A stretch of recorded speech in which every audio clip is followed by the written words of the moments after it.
server-side and understanding client-side performance. Most top engineering organizations, they think of performance as an afterthought. They don't think of it as a critical feature.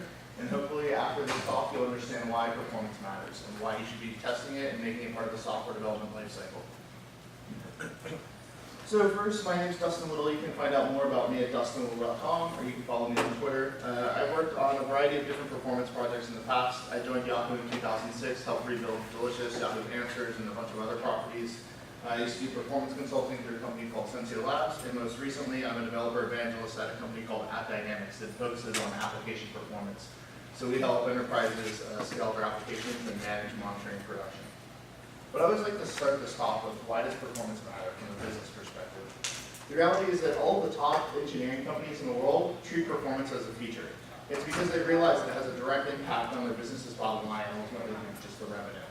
So if you take a look at Amazon.com, for every 100 milliseconds or 0.1 seconds that they shave off of the end user experience, latency, they increase revenue by 1%. So by reducing latency 100 milliseconds or a fraction of a second, they increase the revenue by 1%. It's really easy to sell an executive team on the concept of investing in performance when you can back it up with business results. Yahoo, AOL, Mozilla have all realized that by focusing on performance, they ultimately improve the user experience and therefore the business, the conversion to those things. So performance directly impacts the business bottom line. But the question is really, how fast is fast enough? How does your brain perceive page latency? 0.1 seconds or 100 milliseconds, it feels instantaneous. It feels like you're flipping a page in a book. You don't lose the context. After 1 second, you can still start to think seamlessly, but after 3 seconds, it's proven that users start to abandon. And after 10 seconds, users quickly abandon, and even it's worse on mobile because they go and complain in the App Store and they complain in other places. And I think everyone has had this experience. If you've ever been in a checkout, an e-commerce store, and you go to checkout and you click the checkout button, and you just wait, and you start to wonder what's happening. After 10 seconds, you really start to, okay, do I click the button again or not? The engineer in all of us knows not to do that. Okay, so some statistics around performance. Under 100 milliseconds is perceived as instantaneous again. 100 milliseconds to 300 milliseconds, users are going to start to notice the delay. So the delays can become perceptible. And about 1 second is the limit for maintaining a user's attention span and not breaking the context in which they have. So users expect a site to load in under 2 seconds. And when you think about the server side, this is relatively straightforward in simple applications, but when you think about this as an end user experience time, 2 seconds is a really small window to be able to make a call to the server, have the browser download all the assets and resources, have them render them, and have the browser paint the page and the page become available. So it's really hard to beat this SLA. And the reality is in modern applications, you spend more time on the client side in the browser than you do on the server side. The 200 milliseconds you're waiting for PHP, Python, Ruby, whatever your flavor is, to respond is nothing compared to the 2 or 3 seconds you're going to be waiting inside the browser. So the goal is treat performance as a feature. So in this talk, we're going to be talking about a couple of tools on how to test performance. We're going to start with the server side and ways to test the scalability of a single server, and then we'll progress into the client side. So here are some tools of the trade for performance testing. The first thing I like to do is understand your baseline performance. You need to understand what each tier of the application adds. So if you're just serving static HTML over Nginx or Apache, it's going to be extremely fast. But as soon as you add Python or PHP or Ruby or Java, you're going to add some latency. If you're using a full stack framework like Rails or Django or Struts or Spring, whatever your flavor is, that's going to add additional latency. So it's good to understand what each layer adds. So I like to understand the baseline performance. What this means is when I'm running these tools, I like to start with a static page being served directly from Apache or Nginx, a static page being served directly from PHP or Python, so just like hello world in PHP or Python, and then hello world in your language, your framework rather. So what is the full stack overhead of using something like Django or Rails? And then what does your application actually add in terms of overhead? So the first tool we're going to be talking about is Apache Bench.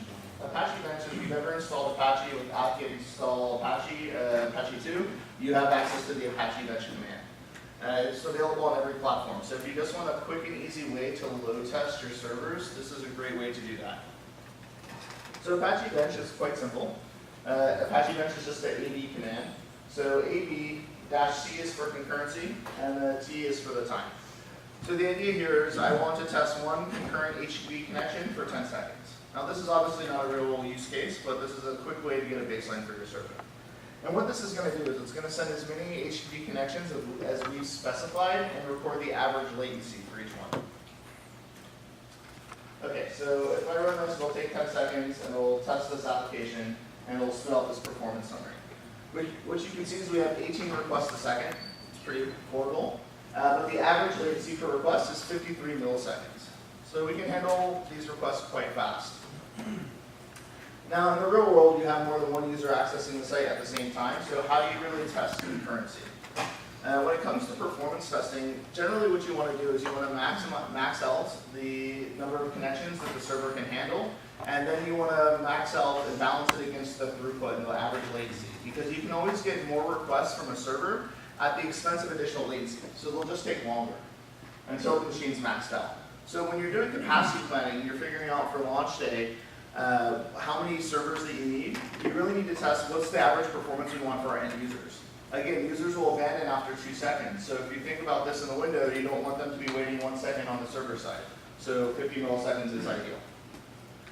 Now with all of these, again, you slowly want to increase the level of concurrency so that you can understand what the throughput looks like and the average latency looks like. So here, that's exactly what we're going to do. The first command we run was Apache bench -C for concurrency, so one concurrent user for 10 seconds. And now we're simply going to increase this to 10 concurrent users. So what you'll see is the average latency is going to go up, but so will the request per second, because now we're handling 10 concurrent users. So we'll let this run again. And now we're handling 65 transactions a second, but the average time per, so we're up from 18, but then now the average time per request is 150 milliseconds. So the goal here is to figure out what your happy balance is of the latency versus the number of concurrent users, or the request throughput, request per second. Okay, so I'd like to keep this interactive, and this is not the most engaging topic, so if you have any questions along the way, please do feel free. What was the K, the hyphen K? Yeah, absolutely. So the K is benchmark mode. It means don't have a delay between booting up each request. So oftentimes when it comes to generating massive amounts of concurrency, you want to ramp it up slowly over time. -K says immediately open 10 concurrent connections and start to test this. Okay, so Apache Bench is really easy if you just want to load test a single server. I prefer Siege. Siege does exactly the same thing, but slightly more powerful. So Siege is just a simple command line. You can apt-get install it on any Linux distribution with apt-get install Siege or package install Siege. And the idea here is that it's another load testing tool for load testing the server side. So with Siege, we're going to run the exact same performance benchmark we ran a second ago. We're going to call Siege-C for concurrency of 10. -B is benchmark mode, so no delay between the requests. And -T is the time, so we're going to want to run this for 10 seconds. In the real world, you would increase the level of concurrency and you increase the time that you want to run the test. So you might want to run it for many hours or multiple days. But just for this quick example, I wanted to keep it simple. So the idea here is that we have 65 transactions a second, and the longest transaction took about 300 milliseconds. So it doesn't matter really what the tool you use, it's just a matter of adding this to your process. And we'll talk a bit more about that. So how many of you have managed applications in a real production environment where there's more than one server, by show of hands? All right, so what you quickly realize is when you want to generate load tests, you need more than what a single machine can generate. On my MacBook, on a decent LAN connection, I can generate 10,000 requests a second very easily. But what happens when you have a large distributed service-oriented architecture and you want to test all the different tiers, and I want to generate hundreds of thousands of requests per second? I need to be able to get multiple machines to work together. So this is what happens when you need more than one machine. Bees with machine guns. Not only is it an amazing logo, because those are bees with machine guns if you haven't noticed, but also it comes with a felony disclaimer. And this is the only open source project I know that has a felony disclaimer, because essentially what you're doing is a distributed denial of service attack. You're going to open as many HTTP connections from as many machines as possible and load test a single endpoint. So Bees with Machine Guns was released by the Chicago Tribune. It's just the utility for arming mini bees to attack targets, where that means spinning up EC2 instances in Amazon's web services to load test web applications. So it makes it very easy to use the cloud. The benefit of the cloud is that costs scale linearly with demand, so you only pay for what you use. And when you want to run a load test, you don't want to pay for 100 servers, but it's very easy to spin up 100 servers, use them for 5 minutes, and then turn them off. Bees with machine guns is just a simple way to wrap that around load testing. So this is a Python tool. It's pretty easy to install with pip install bees with machine guns. It's very well documented and well supported.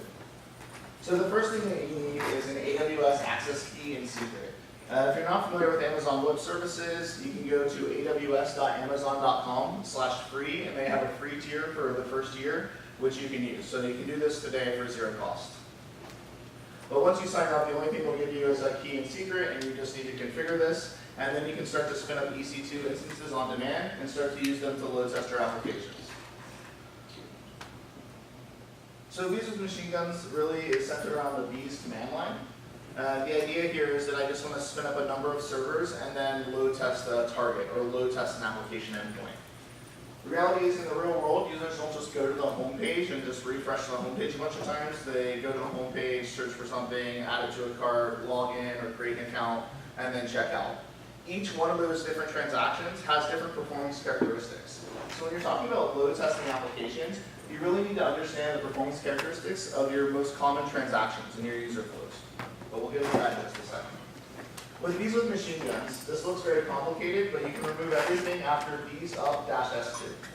So bees up just says spin up these servers, -s is the number of servers that we want to spin up. So I just want to spin up 2 machines, and the US West, the California data center, using this instance ID and this SSH key and secret. You don't really need all of that stuff. If you use bees up -s2, that will get what you want. And the idea here is I just want to turn on 2 EC2 instances to start load testing our applications. They have some hilarious banter. It's going to connect to the hive, attempt to call up 2 bees. It's going to wait for the bees to load their machine guns, and once they're ready for attack, the swarm has assembled 2 bees. So basically it's just going to spin up 2 EC2 servers. Once the servers are up, you can start to load test your applications with them. This becomes really easy to do because they've abstracted all the hard work with just this command. You can simply call bees attack -n, so the number of total requests. So I want to load test 1,000 total requests, 50 users at a time, or 50 concurrent requests at a time. This could be 1,000,000, and this could be 50,000. It just depends on the number of servers that you've spun up and the type of transactions you're processing. So if you really want to take down most servers on the internet, you can just run this and set the concurrency at 5,000, and most servers will fall down. That's why it comes with the felony disclaimer. Now again, the output for all of these things are the same. Basically what you want to understand is the average throughput, the total number of requests per second, and then the average latency for those requests. So here again, we're just going to run a total of 1,000 requests, 50 at a time, against this URL. So we're going to read 2 bees from the roster, connect to the hive, assemble the bees. Each of the 2 bees will fire 500 rounds, 25 at a time. Okay, when you're using the full stack framework, and most frameworks, they have some sort of bootstrap or initialization where you do some sort of pre-compiling or caching. So what it's going to do is it's going to make one request to bootstrap the server and then discard the performance results of that request. So it's going to sting the URL so we cache for the attack, which basically the goal is to work around any framework bootstrap process so that that doesn't skew the performance benchmark. And then it's going to organize the swarm and run the load test. So now we've completed 1,000 requests, the level of concurrency is 50, and the average time per request is 163 milliseconds. And now we're able to get 306 concurrent requests. So the idea here is that we can support 306 concurrent users for this particular endpoint, and that we're going to guarantee an average response time of 163 milliseconds. So we can keep increasing the level of concurrency until we max out our infrastructure, but the idea here is that this allows you to do a distributed load test quite easily. So again, we're going to run the same command, except we're going to increase the number of users and the level of concurrency. So here we want to make 100,000 requests, and we want to increase the concurrency to 1,000. So we want to have 1,000 concurrent HTTP connections, or users is another way to think of it, load this URL. And again, we'll just keep going through the same process here. The idea here is that it's going to load test the application. Each of the 2 bees will fire 50,000 rounds, 500 at a time. Now I turned on some caching on the back end to actually support this. So now we're able to get 502 requests per second. But the average latency has gone up to 360 milliseconds. So Again, the balance when you're doing load testing is to understand at which point the average latency rises to an unacceptable level and that you max out the requests per second. Again, you can always get more requests per second at the expense of additional latency. So when you're doing capacity planning and figuring out on launch day how many servers you need or how many to put behind a load balancer, it's really useful to understand the average request and the total number of requests per second that each server can handle. So you can keep running this in a loop and maxing out the concurrency until you max out your infrastructure. But once you're done, just like we call bees up, you can call bees down. And it'll just simply tear down the EC2 instances. Pretty straightforward. All right. Now again, the point I was making earlier was that users don't just go to acmedemoapp.com and refresh the page. That's all this load test is simulating. Oftentimes what you really want to understand when it comes to testing is the functional testing aspect that a lot of people invest in. Does the application do the thing that we expected? If I submit a search term, do I get results for that term? But more often than not, what you really want to understand is what does a complete user flow look like and what are the performance characteristics of each transaction in that user flow. So Locus.io is a great tool that accomplishes two things. It allows you to run distributed load tests, and it also allows you to go through user scenarios. So I want to go to the home page, I want to log in, check out the profile, and they'll give you performance characteristics for each one of these.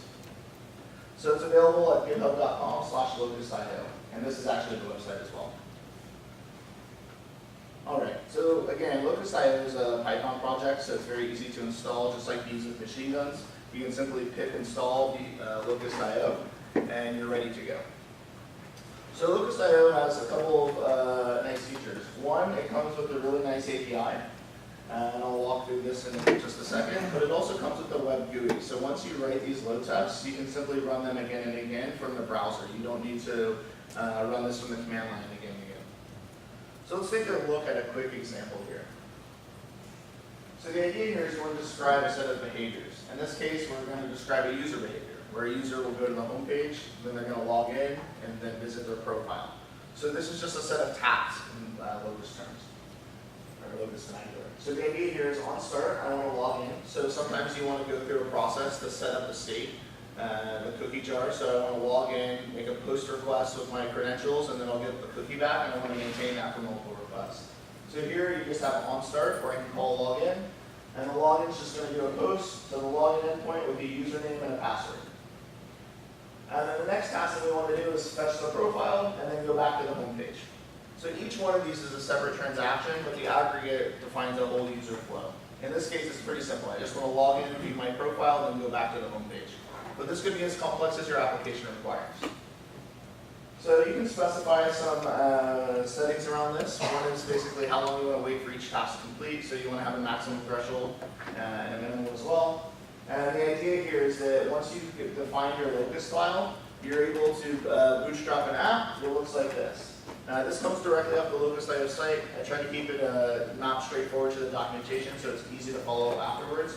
But the idea here is that you can increase the number of slaves. So if I want to have a single server, I can run everything off a single server. But if I want to generate massive amounts of concurrency, I can just add more slaves. So here we have 6 slaves. And we've defined a bunch of different endpoints. So we have a blog and a forum, and then you can view a blog by slope. And the idea here is that we can run the load test, literally green start button, red stop button, and you can see the requests per second on average, and then you can get performance stats on each specific transaction. Total number of requests, the average response time, the total number of requests per second that each transaction can handle. So when you want to run a distributed load test and you want to run complex user scenarios, Locus.io is the best way to go. Yes, so I'm going quite fast, but if there's any questions, please just let me know. I'm trying to catch up with this fire drill. Go for it. Is there like a standard threshold that for most people, right? Like not for Facebook or Google, but like for most people, is that threshold like is there okay? Yeah, I consider that threshold about 3 seconds for the end user experience latency.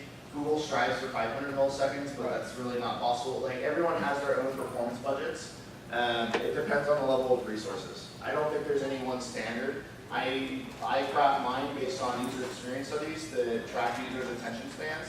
So that's where I come up with that number. What's safe is if you can have 2 seconds as the end user experience time, but that's also really hard to do sometimes. Okay. I'll talk about some ways to automate this later. So it's not just about testing, but how can you also automate some of the best practices to achieve ideal performance. I have a just follow-up question. Go for it. Is there a standard pattern for bad performing sites that if you, as the number of requests go up, that the latency also goes up? So Yeah, maybe that's the first- exactly right. So oftentimes, especially in cloud environments, the benefit of the cloud again is that costs scale linearly with demand. So there's this concept of elasticity. So you can make your infrastructure elastic. So as demand increases, you can simply add more servers. Most people don't have that. Most people have one server connected to a database probably running on the same machine. And as soon as you have an influx of HTTP traffic, that'll create a surge and the whole machine goes down. That's really a flawed design. But this is what most companies use. Your banks probably use this on their backend. Two Java tiers talking to an Oracle DB talking to a mainframe. Okay. So there are a lot of tools. I just picked a few that I use as a quick example. If you're interested in getting started in performance testing, I recommend starting with Siege and Locust.io. If you need massive amounts of concurrency and you use Amazon Web Services, check out these with machine guns. There is no right or wrong way. Well, there's a bunch of wrong ways, but there's a bunch of right ways as well. And it doesn't matter the tool. The idea is that you do load testing and you make it part of the development process. Which particular tool doesn't matter. Figure out the one that fits your use case best, fits your requirements, and use that. So there's Gatling.io, WorkVega, some, they're all great. They all have different trade-offs. Some are better at HTTP if you want to load test IMAP or Postgres or other services. Some other ones are better. Okay. Again, I mentioned at the beginning of the talk, in modern web applications, more latency comes from the client side than the server side. The 200 milliseconds you're waiting for PHP, Python, Ruby to respond is nothing compared to the 2 seconds you're going to be waiting in the browser. The only thing that matters when it comes to the user is the user's perceived latency, how long they think it takes. Not actually how long it takes sitting on the server or how long the browser got the assets, but when can the user actually interact with the page. This becomes actually even worse when you have single-page applications. You have the rise of Angular, Ember, Polygon. There's a bunch of different web frameworks out there nowadays.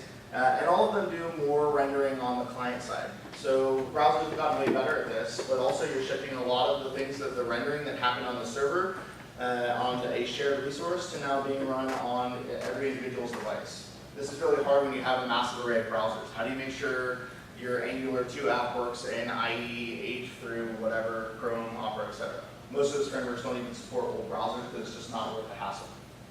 So you should understand what performance looks like for the user inside of the browser.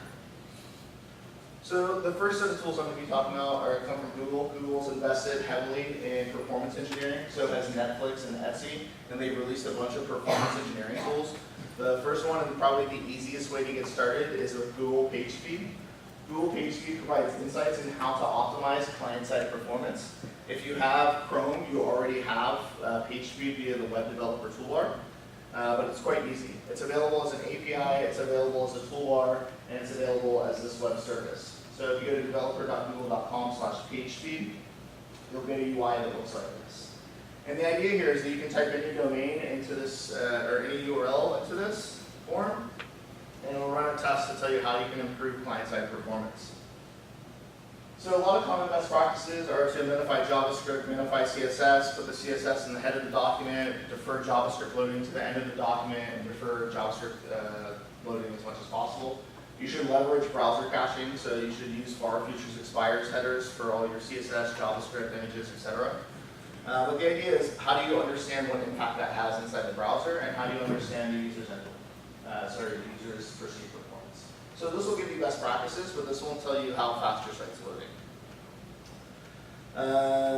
So starting a little bit in the wrong order, but PageSpeed has actually been extended. Let me rephrase this. The people who built PageSpeed built extensions for Apache and Nginx. Oftentimes, it's harder to optimize your build and deploy process to make sure your CSS and JavaScript are unified, to put configure your web server to how to use HTTP caching for resources. The idea here is with Nginx PageSpeed and Apache PageSpeed, it lives as an extension inside the web server, and it will optimize this stuff on the fly. So you don't have to make any changes to your code. You can simply let the web server that's serving these assets rewrite the content and serve it with the correct headers. So oftentimes this is a very easy way to just add one extension into the web server and get much better performance from the client side. And then it's also available as a Node.js plugin. So this will allow you to understand, and really when it comes to most of the tools that I talk about, I'm pretty lazy as a developer, which means I like to write something once and automate as much as possible. And the NPM package allows you to do this. So if you're not familiar with Node.js, Node.js provides a package manager called NPM. And with the Node package manager, you can simply call npm install PSI, or page speed insights. So the idea here is once you have it installed, you can just access the PSI command from the command line, and then you can run a test. So I just want to call PSI to new MVC.com, and I want to get some performance benchmarks. So what's my overall page speed score, and then what's the size of the assets overall? The number of DNS lookups, JavaScript resources, total resources on the page, and then what's the overall score? So there's different performance characteristics for desktop device versus mobile, and they have different rule sets that apply to each one. Rule 2 there for the stop, but the idea is that you should automate client-side performance testing with Grunt and Goal. You can either do it two ways. You can improve your build and deploy process by using Grunt and Goal to automate all the tedious tasks of minifying CSS, aggregating and minifying it. Or you can use something like Nginx page speed or Apache page speed so that it all happens automatically at runtime. If you can't access the source code, you should definitely just use the web server plugin to improve performance. But the right way to do this is fix the root of the problem, which is in your build and deploy process. Okay, by a show of hands, how many people would call yourselves professionals? Who has an actual job in this industry? Right, there we go. So how many people will find out about an issue with your application because somebody complains to support and eventually support gets in touch with you and it gets escalated to you? Right, and everybody's supposed to be professionals working for a company that makes money from their internet thing. So most people don't understand how fast their site runs in production, and they don't do any level of monitoring. The company I work for does application performance monitoring. That's not why I'm mentioning this here. The reason I'm mentioning this is because when you do performance testing, the whole goal is to know when things are going to break. When you want to do capacity planning, you want to be able to forecast how many servers you need. But then you need to validate that.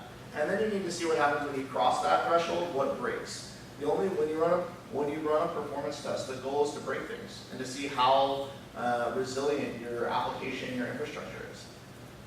So the idea here is that you need to monitor and you need to instrument everything, because if you're going to run a load test, you want it to be able to derive useful insights from that. So instrument everything: code, databases, caches, queues, third-party web services, your infrastructure. Most people use Nagios or Monin or some simple infrastructure monitoring tool, but that will only tell you when the CPU is on fire, you run out of disk space, or you're out of memory, right? Most issues are not that. Most issues are, hey, you have a checkout process, and your checkout process relies on PayPal's API.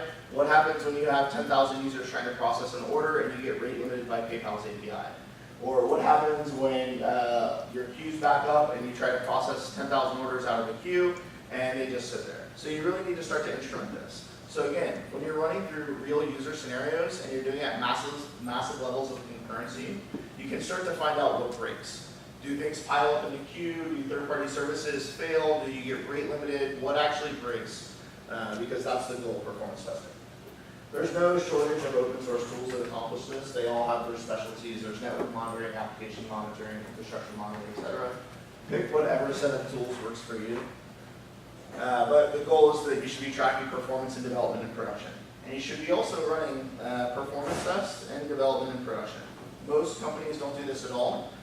Most engineers aren't really familiar with performance engineering in general, and if they are, they only do it in production once it's too late. The idea is that this should be part of the software development lifecycle. Just like you write a unit or functional test to guarantee functionality, you should be testing for performance as well. Okay, so webpagetest.org is a great tool that makes it really easy to test performance in any browser over any internet connection from any location. So if you go to webpagetest.org, it looks like this. And the idea is that you can pick any browser, so Chrome, Internet Explorer, specific versions. You can pick internet connection, so I want to run this over cable. And then I can also pick any location. So if I want to use Telstra's network in Sydney, Australia, and test on Internet Explorer, I can understand what the performance is going to look like. Because someone coming from Australia talking to a server that's in California is going to have network latency that you just can't beat because of the speed of light. And you need to be able to understand, if you have a global presence, what performance looks like in each region. WebPageTest.org makes it extremely easy to do that. And more importantly, they'll give you performance results. So you're very easily able to see, if you're familiar with Chrome developer tools, you get a waterfall of resource loading. And you can see the first time, the uncached view, and then you can also set up repeat views. So here you can set the number of tests. So generally you want to do one with the browser completely uncached. What does performance look like on the first run? And then what does it look like for all subsequent runs? If you're doing caching correctly, you cache your CSS and JavaScript in the core images of your layout, so that the second request should always be much faster, because you don't have to load all those assets again. The other benefit is for Q&A. One of the nice things about webpagetest.org, it makes it very easy to generate a screenshot of what the application looks like in every browser. And then even better, it gives you a video of the rendering. So if you've ever had a flash before the page renders and you wondered how to solve that issue, it's pretty easy, but you need to be able to actually see it. So there's a film strip view that will show you the rendering process and where it gets blocked. Is this tool free? Yeah, webpagetest.org is free. It's actually a lot of the internet companies, Google, I think the guy works for Google who built this. It's supported by servers from all the major internet companies, and it's 100% free. I was going to ask, it's not a simulated test when you say you're going to ask me in Australia. No, that's an actual server sitting on that network. Now, the thing that is simulated is you artificially slow down the network connection. There's a couple of things that you can script, like disabling JavaScript or disabling Flash or limiting the network connection. But all of that's actually a server sitting in Australia data center on the network. Any other questions so far? All right. So the reason I point this out is because oftentimes you want to figure out what's gone wrong on the client side. So when you want to do performance testing, you want to start to figure out, okay, how do I improve performance? So I have this really amazing website called DustinWhittle.com. It's just a list of links. But Google released this, not publicly, but they released an fave icon service, which I hijacked to use for my website. And the only reason I point this out is because each one of those results in an HTTP redirect. And that HTTP redirect is another HTTP connection for every time I want to load a fave icon. So each one of these yellow lines shows that that's a 300 response or an HTTP redirect. So I'm making 10 additional HTTP connections just to load one page, just to load one set of images. So it makes it very easy to start to figure out where the performance issues are. So you can start to see how much time you're spending on DNS lookups. So this can be quite a burden. There's a couple of hacks for HTTP1 where you want to use domain sharding, basically to look into this later. So the idea here is with DNS lookups, you want to limit the number of domains because each domain is going to be a new DNS lookup. So after that, you want to start to figure out if you're serving over SSL, there's the SSL negotiation time, where the browser and the server needs to negotiate which cipher they're going to use. So that's an exchange that goes back and forth. Each one of those is a potential bottleneck that's completely outside of your application. And then you have the first time, or time to first byte. This is the time that the server spends thinking about the response and when it sends it back to the browser. And then you start to get into the client side. You said that you want to limit the number of domains that you want to serve. But there's also you want to balance in terms of how many requests you have to do. So this is what I didn't want to get into. Yeah, so basically the reason you want to limit the number of DNS lookups is the browsers artificially limit the number of HTTP connections you can make per domain. So in the HTTP1 world, it makes a lot of sense to do something called domain sharding. So I might have like images 1, images 2, images 3, so that when I load the page, what you'll see is there's 4 concurrent connections to each domain that get blocked. It changes by browser. I think the net limit is 16 now. But the idea here is that each browser limits the number of simultaneous concurrent HTTP requests that can be made to a single domain. So a hack around that is to just make a new DNS name for each server that you want to connect to and just load different resources from different servers. So if I want to load 10,000 images on a page, I can split across 4 domains and I'll load them 4 times faster because I'll 4x the concurrency. Yeah. that good? Okay. Yeah, so then there's the time to first byte. Time to first byte is a server response time, and then you start to get to what is actually happening in the browser. So what happens in the browser is you download your CSS, you download your JavaScript, then the browser needs to interpret the CSS and JavaScript, then it needs to lay out the page, then it needs to paint the page, then the page needs to attach a bunch of events to the different elements, and then the page can become usable for the user. All of that stuff doesn't matter to the user. All the user knows is that they're waiting and they can't actually click and use the application. So the idea is that you want to start to optimize this. So you want to optimize for the first paint, and then really you want to have document complete or on load when you can actually start to interact with the application. So there's a bunch of better tools, but this is a really easy way to test performance across any browser over any internet connection and get at least some simple insights into the performance both on the server side and the client side. Please. What about sites that might require like a user login? So something that can only be visible like with single sign-on? Yeah, so single sign-on is a bit more complex because like with SSO or SAML, you have to do the exchange back and forth. If it's as simple as passing a cookie, which the result of that exchange ends in a cookie, you can pass in the cookie data directly. If it's simple HTTP auth, like HTTP basic auth, you can simply use the username and password and you can configure it here. Generally, when it comes to doing SSO, you want to just capture that exchange as in the cookie and then just plant the cookie in the cookie jar when you run the test. That's not always possible. Where that is possible is in sitespeed.io. So sitespeed.io is by far the most comprehensive tool that I found for client-side performance. It's extremely easy to install. Again, it's based on Node.js. So this is also the website, which looks exactly like this. And if you go to sitespeed.io, you can just npm install sitespeed.io. That's a lot of sitespeed.io. But the idea here is that it'll run a real test in a real browser multiple times, and they'll generate a performance summary. So this will actually run on the instance. Like if I install Sitespeed on my MacBook, it'll use Chrome and WebDriver to spin up the actual Chrome instance on my machine, run a bunch of tests, record the performance. You can use it with basically anything that's supported by Selenium. And you can do a headless version. So if I just want to run this completely from the command line, not using a real browser, but simulating a browser, say like Phantom.js or there's a bunch of other tools, you can do that as well. So the idea here is that this is a much easier way to consume this performance information. Everything that's red is bad, everything that's green, not so bad. But the idea here is how many requests are without expired headers. So I have 5 requests on this page that don't have gzip compression, that don't have expired headers. You can start to test the overall weight of the page, and then you can also set some performance budget. Like the concept of a performance budget is I have 2 seconds to load the page, how do I want to spend that, and how do I enforce this? And the idea here is that you can set that total page load time here. Now the benefit of sitespeed.io is if you use continuous integration, like if you use Jenkins or Travis CI or any one of the continuous integration tools, you can very easily get this as a set of test results or test artifacts, or rather test results that you can make the build fail on.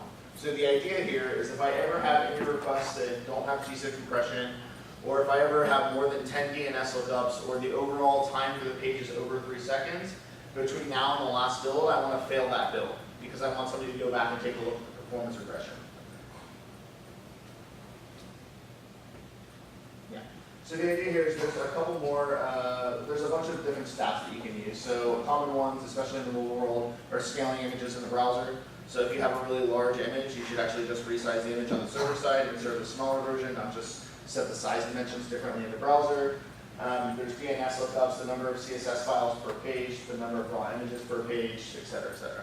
So each one of these you can start to optimize on, but if you're not doing any sort of performance testing on the client side, sitespeed.io is a great way to get started.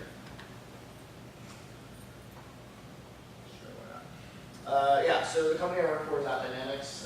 There's a bunch of different application performance management tools. The idea with all of these tools is that they'll tell you what performance looks like on the server side and what performance looks like on the client side. So one, you get this application topology, how do all the services interact? So when you want to monitor stuff, it's quite easy. And the reason I mention this, again, whether you're using the ton of open source monitoring tools I mentioned earlier or using a commercial solution, you really want to understand when you generate massive amounts of concurrency, what breaks. Do a bunch of items go into this queue and sit there? Does the database fail over? Does the application tiers fail? All of these APM tools, that's the goal. They want to provide you end-to-end visibility of application performance. They do it on the server side, they do it on the client side, so what does performance look like around the world from each region, and then they give you the same visibility to your real production traffic. So there's only so much you can simulate on your dev environments before you actually need to monitor production, especially when you serve a global audience. The biggest issue is actually tracking the client-side performance because it's very easy to simulate, but your real world, you're never going to simulate the real world, especially when you serve a global audience. So there's just the array of browsers, the array of internet connections. Each one of these allow you to really understand what performance looks like for an individual user, given their network, given their browser, etc. Okay, so it's not always easy to spend time or to justify to the business spending engineering time on writing performance tests. It should be with some performance stats, but not every company thinks like this. So sometimes it's easier just to pay for somebody to do it. Here's some tools that I've used for load testing from the cloud. Generally, it's either not worth the time to have an engineer dedicate a week or 2 weeks to doing performance engineering, when you can just buy the same service for $10 or $100. So if you really need global coverage, Apica is great. It makes it really easy to generate massive amounts of concurrency from many locations around the world. If you want something quick and easy, Blitz.io allows you to just, all of these accounts have free offerings. AppDynamics, New Relic, Compuware, they all have a free offering.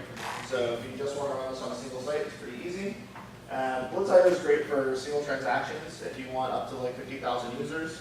Once you get past that, you probably want to check out BlazeMeter. BlazeMeter is better for native mobile applications as well as complex user flows for complex like Web 2.0 or Ajax JavaScript heavy applications because they run in real browsers. Yeah, I went a bit fast, so we're going to end this short, folks. The idea here is that all of the stuff I've talked about is about testing for the success case. You're doing this in a dev environment or you're doing this in production when things are sane. But at some point you realize the world is an imperfect place, hardware will eventually fail and software will eventually work. So when you want to do your load testing, you should think about load testing and planning for failures. So again, Netflix has invested heavily in performance engineering. They released a suite of tools called the Simian Army. One of those tools is called the Chaos Monkey. If you run in Amazon Web Services, which Netflix is almost exclusively in, oftentimes things can just break without you knowing. You lose network to an availability zone, you lose a storage array, whatever happens. So you should test for those failures. The Simian Army and Chaos Monkey make it easy to test for those. Chaos Monkey specifically will go into AWS environment and shut down ports, turn off instances, kill off availability zones. And when you're running a load test, you should start to see how resilient your application is by introducing those failures. As an example, what happens if you lose a caching layer, there's a sudden surge of activity to the database? Or what happens if you get rate limited by a third-party web service? All of these things are real-world scenarios that only ever happen once you're in production with real levels of concurrency. So you should understand how your infrastructure responds and your application responds when this stuff happens. Sure. So, some best practices to recap. Treat performance as a feature. Again, it really does directly impact your business's bottom line. So you should think about it the same way you think about adding new features or you think about doing functional testing. Capacity plan and load test the server side. Understand what availability looks like and what performance looks like for each tier of your service. And then again, in modern web applications, you spend more time on the client side than you do on the server side. So optimize and performance test the client side. And you can't really understand the change unless you understand where you're starting from. So understand your starting point and measure the difference of every change. Instrument everything. Again, the whole goal of performance testing on the server side is to understand what breaks when you have massive amounts of concurrency. So spend the time to instrument before you start doing the load testing. So once you do the load test, it yields productive answers or useful insights. And then monitor performance in development and production. By the show of hands we have in the room, most people find out about real performance problems because a user complains. At that point, it's too late. The user's probably already abandoned. They're already frustrated with your service, etc. So you should try to beat them to it. Fix it while it's in the yellow before it gets to the red in production. And again, measure the difference of every change. It's not just application changes that change the performance. Network performance, storage, level of concurrency, everything can change. The database upgrading from different versions of Python or different versions of Django, everything introduces performance changes, so make it part of the continuous development process. And automate as much as possible performance testing in your build and deployment process.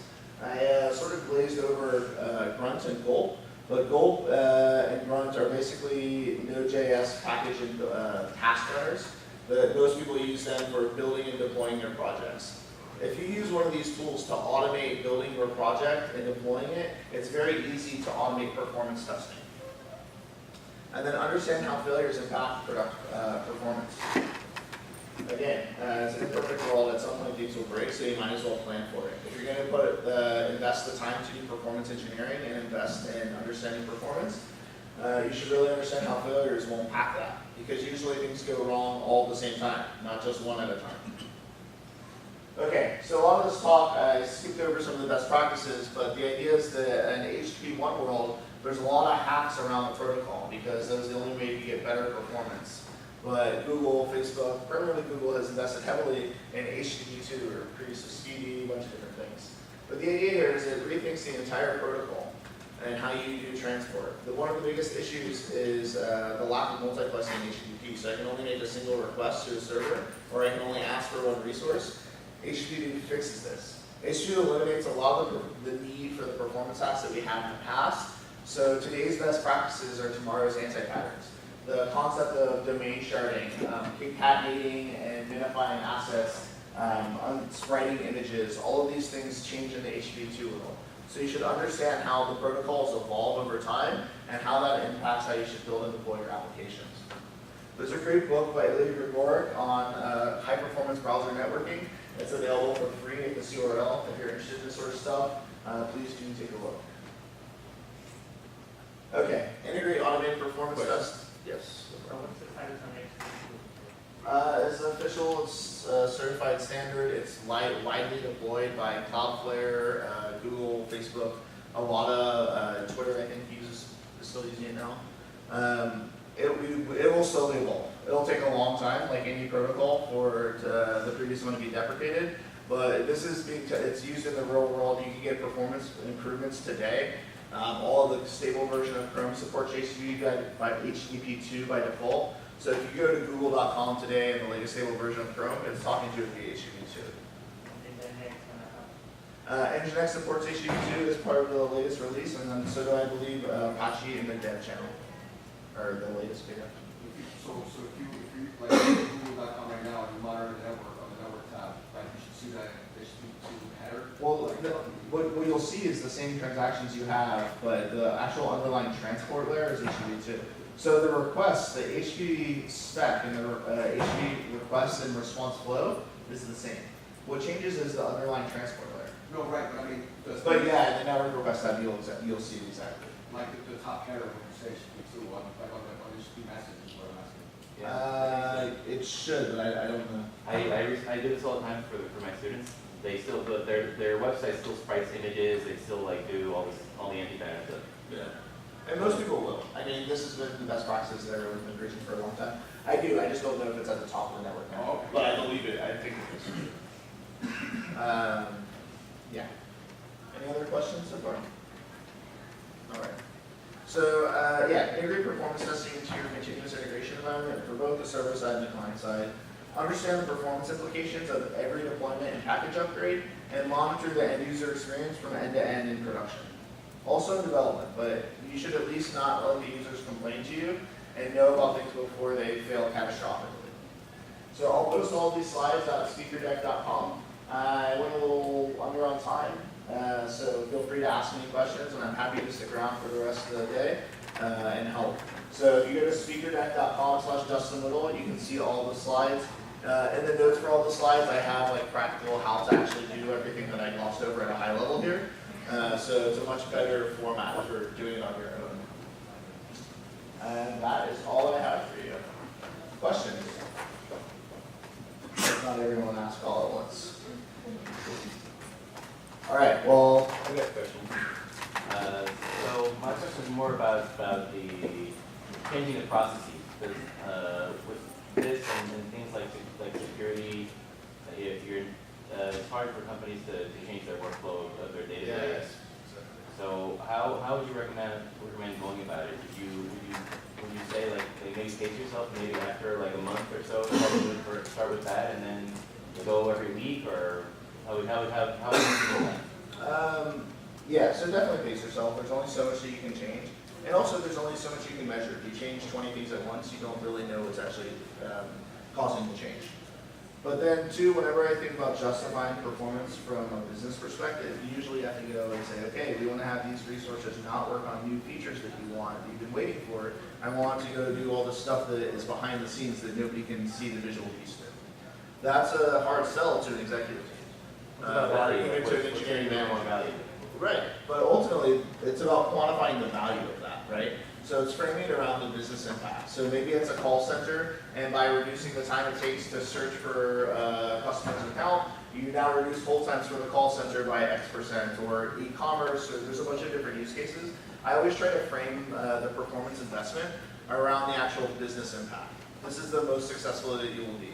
It's very easy for a company to say, hey, I'll give you $100,000 in budget to go work on this, when I know the company's going to get $1 million return. If you just say, hey, this is like best practice and it's going to be really good and everybody wants to do it, it's okay, but why, right? So start with the big impact stuff. There's a couple of different ways to optimize performance. It's either make things lighter over the wire, so use gzip, make less connections over the wire, use caching, or to optimize the actual application infrastructure. I would start with a lot of the basic best practices if you haven't already. Something like Nginx page speed or Apache page speed are really easy to justify, because just dropping an extension or a module into the web server, you get all the best practices that I've talked about out of the box with zero effort. That's not a tenable strategy for long term, because you really need to fix the root of it. And the only way you do that is actually by investing in performance engineering and going and fixing those steps one by one. But you can't do it overnight. It does take time. I guess I was thinking, like you're saying that if you have 1 million users, then it's a lot more easy to justify like reducing the friction even by 5% because you have money. And it's really hard with legacy industries. So if you've ever been on the back end of insurance processing or mortgage or any one of the sort of classic processing systems, they don't care. They don't care that it takes 2 days for that. That's the way it's been for 10 years. We're good with that. We don't need to improve this, right? Well, if it's an e-commerce application, it's really easy to justify because it's tied directly to revenue. But every business is different. And it's really about framing it that way. This is really just for me. I have no idea how this tool existed, or whether that easily or that commercial. But one thing I can see, like you doing right away, is if you have a unit testing suite, to somehow use the investment that the team has made into unit testing to maybe do performance testing. Like for example, if you have a unit testing suite around your API, Yep. like hook that in through Swing or command line, whatever. Yeah, so one tool I didn't talk about is multi-mechanized, but just like multi-mechanized, just like Locust.io, when you want to script user transactions, it's just a Python library, it has a simple Python API. You can use Locust.io or you can use multi-mechanized to script user transactions so that when you run the functional test, I also want to spin out a test instance of this and then go and load test that, or test at least a single transaction. So what I like to do is I try to tie sitespeed.io into the continuous integration process. And all of these, again, they're just simple application libraries that have APIs that make it easy to interact with. So I don't know what the stack is, but if it's Python, it's extremely easy to just include Locust.io and run the Locust file like that. If you need something more granular, like you have the issue where you have single sign-on. Multi-mechanized is actually great for single sign-on because it can manage the issue state across many different connections, or across a string of connections. So I want to open a browser, then I want to go to this URL, and then after this URL, I want to take that cookie that it comes back with, and then follow the redirect, and then follow the redirect that gets back, and then I get a cookie, and now I can actually start to test my application. With multi-recognized, it's simply a Python library where you can do that exact flow. You don't need to hack around it. Some of the other libraries, you have to hack it by doing that flow.